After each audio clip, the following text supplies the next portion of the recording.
students. In this video, we are going to discuss various systems of accounting. There are two systems, single entry system and double entry system. सबसे पहले ये देखिए single entry system क्या है. Single entry system records only cash aspect and personal aspect of any transaction. जो भी business transaction होती है जिसके बारे में भी हमने सोच लिया कि ये अकाउंटिंग रिकॉर्ड्स में रिकॉर्ड हो सकती है, उसके हम कैश एस्पेक्ट और पर्सनल एस्पेक्ट ही रिकॉर्ड कर पाते हैं in case of single entry system. क्योंकि सिर्फ कैश एस्पेक्ट और पर्सनल एस्पेक्ट ही रिकॉर्ड कर पाते हैं.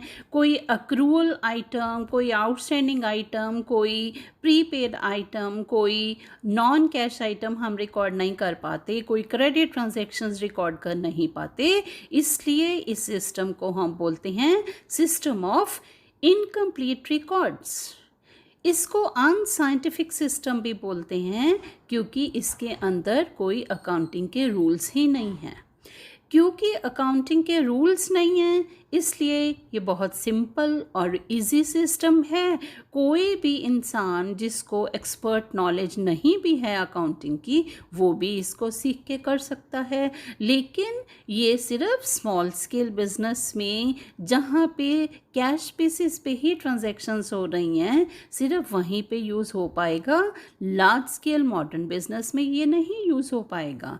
और इसी वजह से कंपनीज एक्ट जो है वो इसको एक्सेप्ट नहीं करती. क्योंकि कंपनीज एक्ट इसको एक्सेप्ट नहीं करता तो लोग इसको फॉलो भी नहीं करते. तो ये वाइडली एक्सेप्टेबल नहीं है. Let us come to double entry system. Double entry जैसे नाम से ही हमें पता चल रहा है. In this case every transaction has two aspects, two fold aspects. हर ट्रांजैक्शन के हमारे दो तरफा पॉइंट हैं. हम दोनों को रिकॉर्ड करते हैं. एक किसी चीज़ की इंक्रीज, दूसरी डिक्रीज. एक किसी का आना, एक किसी का जाना. अब कोई एक छोटी सी एग्जांपल लें. Like a business sells something to others for cash. अब होगा क्या, कैश आएगा और जो चीज़ भी हम बेच रहे हैं वो जाएगी. It is a complete scientific and widely used system accepted by law also.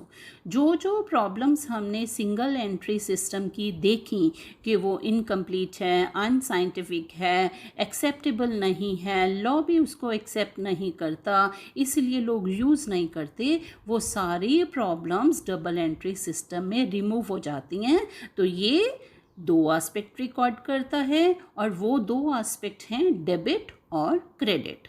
और डेबिट और क्रेडिट किसको कहते हैं और कैसे हम यूज़ करते हैं इसको डिफरेंट टाइप्स ऑफ अकाउंट्स के साथ हम नेक्स्ट वीडियो में करने जा रहे हैं. अभी आपको सबसे इम्पॉर्टेंट यही बात समझनी है कि हर ट्रांजैक्शन के दो एस्पेक्ट हैं डेबिट और क्रेडिट. दोनों ही डबल एंट्री सिस्टम में रिकॉर्ड होते हैं. इसीलिए इसको कंप्लीट साइंटिफिक और वाइडली एक्सेप्टेड माना जाता है. अब एक छोटी सी एग्जांपल यहाँ कर लें. Sold goods to Ashok for ₹3,000. In this case goods worth ₹3,000 are going out whereas cash is coming in the business and both will be recorded in accounting books. Let's talk about now advantages of double entry system. ये scientific system है क्योंकि इसके rules होंगे. अभी हम next video में पढ़ रहे हैं. Complete record of transactions is kept. Arithmetical accuracy of work can be checked. We can calculate net profit और net loss correctly. We can come to know about correct financial position. It is helpful to management for various types of decision making.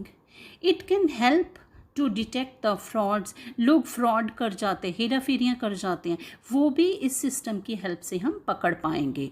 और इन सब advantages की वजह से ही this system is widely used and legally acceptable. और बच्चों पूरी +1 में आपने अब डबल एंट्री सिस्टम ही डिटेल में पढ़ना है. डबल एंट्री सिस्टम से ही आपने सीखना है कि बिजनेस कैसे प्रॉफिट और लॉस कैलकुलेट करता है और कैसे फाइनेंशियल पोजीशन जानता है और कैसे अपने अल्टीमेट ऑब्जेक्टिव्स को, अकाउंटिंग को अचीव करता है. Dear students, if you have liked this video, show by liking it and subscribe this channel if not done so. Thanks for watching this video. Bye.